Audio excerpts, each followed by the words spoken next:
everyone! Good morning, good morning, good morning! Again.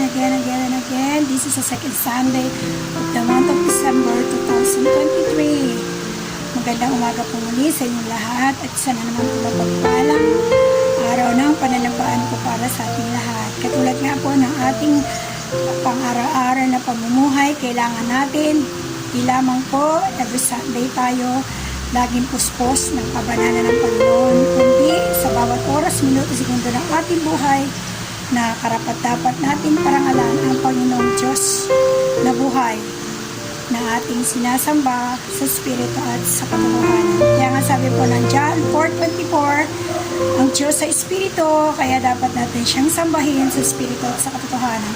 Ang Diyos ay yung naghahanap ng mga anak niya, nasasamba sa Kanya sa katotohanan, at yun po ay tayong mga anak na tunay na nananangan sa Kanyang kapangyarihan at sa Kanya lang tayo nagtitiwala. Muli magandang umaga po, naway tumaykli may sana ito ng Panginoon ay makapagbigay po ito sa atin ng pagkain pang kaluluwa. Pagpalain po tayong lahat sa umaga ito. God bless everyone. Chup chup.